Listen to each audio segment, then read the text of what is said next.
يا جماعة، ديزني مش بس بتعمل أفلام، ديزني عندها مكتب سرقة أفكار شغال من آلاف السنين، والمصدر حضارتنا المصرية القديمة.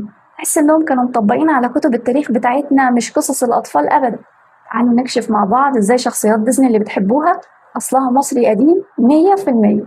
نيجي مثلا للتمثال الجميل ده، تمثال رمسيس نخ، أكبر كهنة آمون في الكرنك. والتمثال ده تم تكريسه لمعبد الكرنك من قبل ابنه نس آمون، وزي ما احنا شايفين واخد شكل وهيئة الكاتب، ومعاه قرد البابون اللي قاعد زي البادي جارد فوق راسه ما بيفرقوش.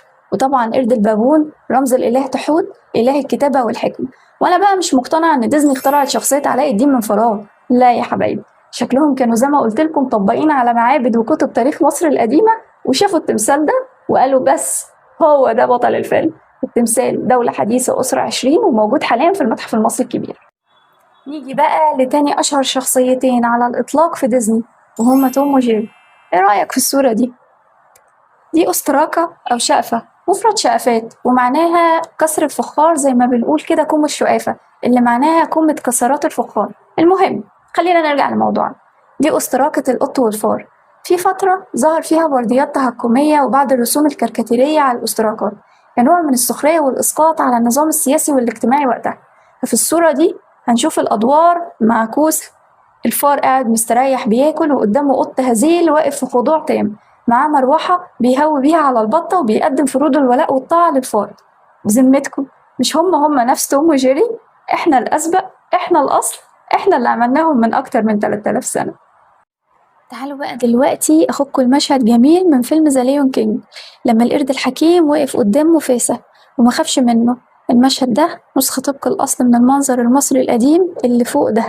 القرد فيه هو جحوتي، إله الحكمة والمعرفة عند المصري القديم، والمنظر بيحكي أسطورة مصرية اسمها أسطورة هلاك البشرية. الأسطورة بتقول إن الإله را عرف إن البشر بيتأمروا عليه عشان هو كبر في السن، فاستدعى أبوه نون وأولاده الأربعة، شو وتفنوت ونوت وجب، وعينه المقدسة حتحور. وبعد التشاور قرروا إن حتحور في هيئة سخمت تعاقب البشر، وهجمتهم وقتلت منهم كتير جدا، واستلذت كمان دمهم.